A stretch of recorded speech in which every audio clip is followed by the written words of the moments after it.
Hello everybody, and welcome to my definitive guide on mission making for Arma 3. Today we're going to take a look at how to start an editor and get a mission ready to be put into your remote desktop. So let's just say we're going to play on Altus. Ignore all these are all part of a mod pack for my unit. Let's go ahead.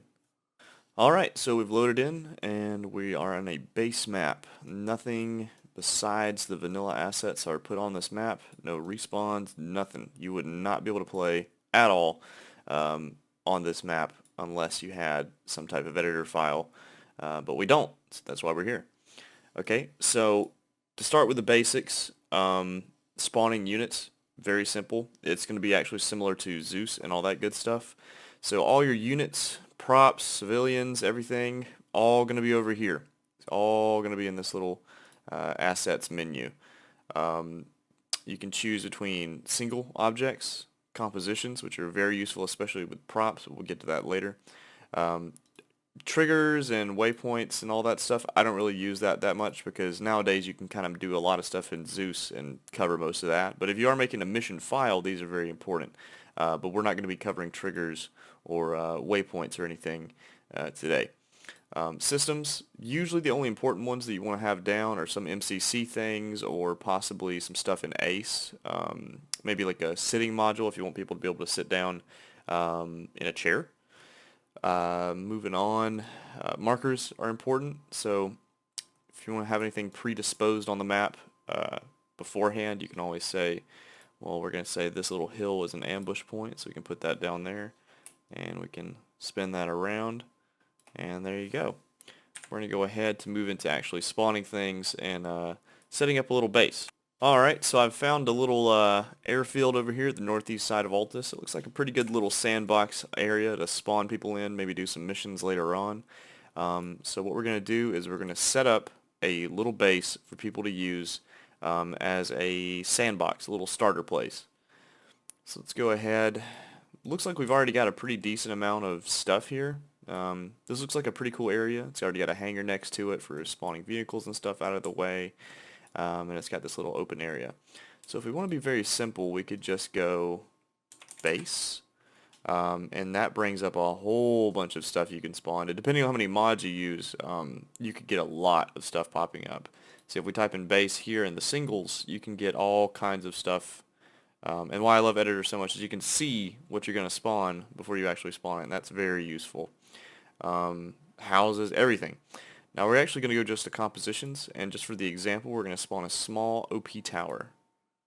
And see, we just put an item down. That is in the game. That is a physical object. So, to move stuff around in Editor, it allows you to be very precise if you want to.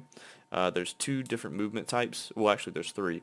You can just click, move around, and drag. You can hold down Shift, and then click and move it around as you hold it, and that changes the direction, just like that.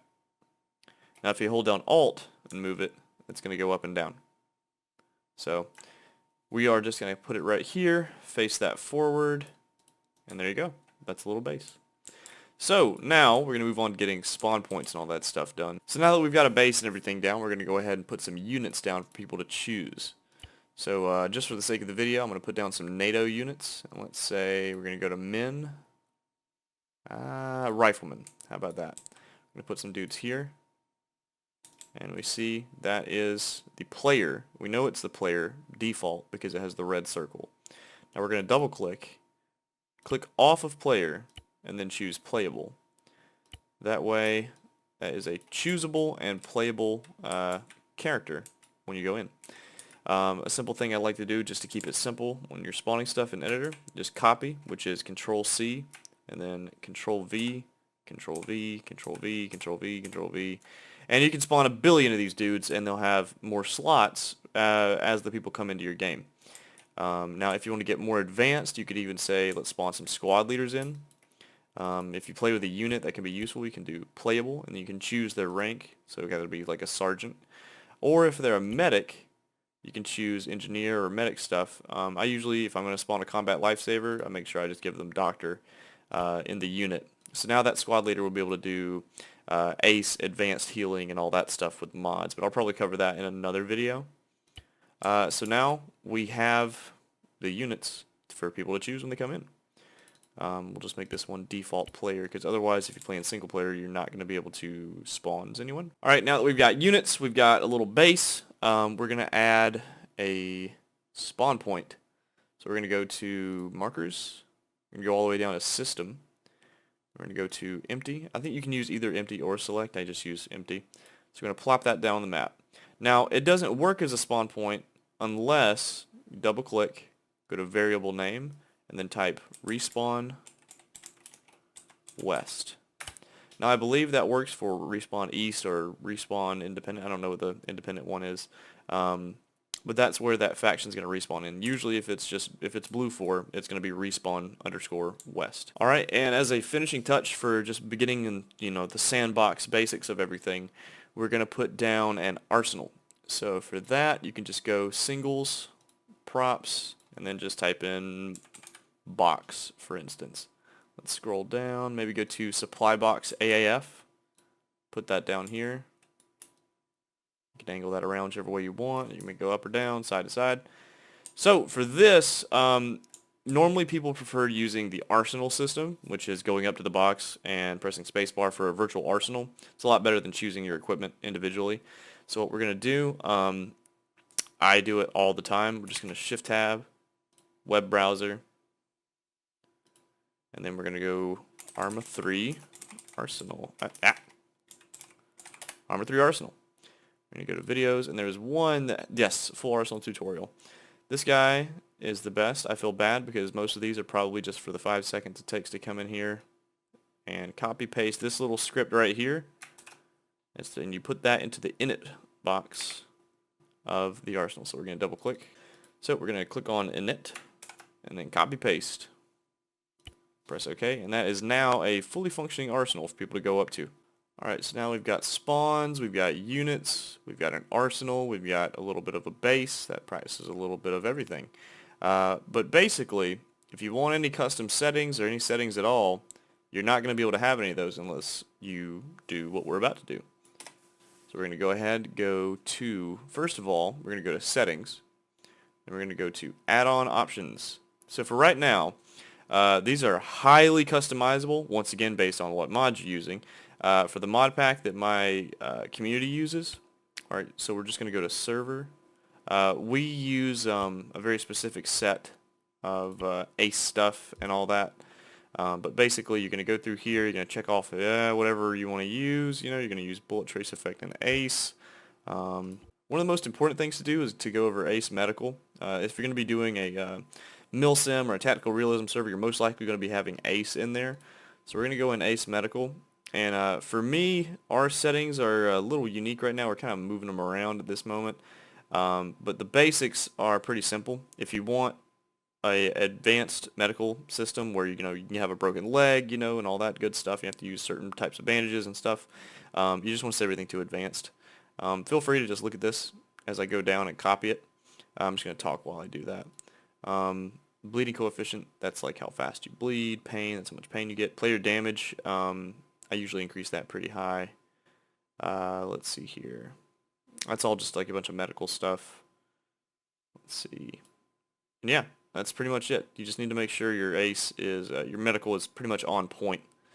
Because that can really screw up a whole game if it's really, really bad. Alright, so next, to make sure people actually spawn in and they do all the proper things, we're going to go to Attributes, Multiplayer.